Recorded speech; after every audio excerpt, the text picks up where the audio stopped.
ইয়া রাসূলুল্লাহ, জান্নাতি পোশাক কে সর্বপ্রথম পাবে, কে পরবে? নবী বলেন, আয়েশা রে, জান্নাতি পোশাক সর্বপ্রথম আমি রাসূলুল্লাহ পাবো, কিন্তু আমি নবী সর্বপ্রথম পরব না।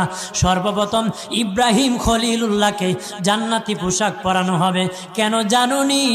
ইব্রাহিম নবীকে নমরুদের আগুনে যখন ফেলে দেওয়া হয়েছিল, দুনিয়ার সব ছেড়ে দিয়েছিল, বাড়ি ছেড়ে দিয়েছিল, সম্পদ ছেড়ে দিয়েছিল, মা বাবা ছেড়ে দিয়েছিল, এমনকি গায়ের জামাও যখন খুলে নেয়, ইব্রাহিম কয়েক কাপড় ছেড়ে দিতে পারি, আমার আসমানের মালিককে ছেড়ে দিতে পারি না। ওই দিন আল্লাহ ইব্রাহিমের সাথে অঙ্গীকার করেছিল, ইব্রাহিম আজকে তোমাকে সকলের সামনে উলঙ্গ করে লজ্জায় ফেলে দিয়েছি ইব্রাহিম, তারপরে তুমি আমাকে ছাড়ো নাই। আমি কিয়ামতের দিন সকলের সামনে মুসলমান, বেঈমান, কাফের, নাস্তিক যারা তোমাকে উলঙ্গ করেছিল, তাদের সামনে আমি আল্লাহ আনুষ্ঠানিকভাবে তোমাকে কাপড় পরায়া দিব।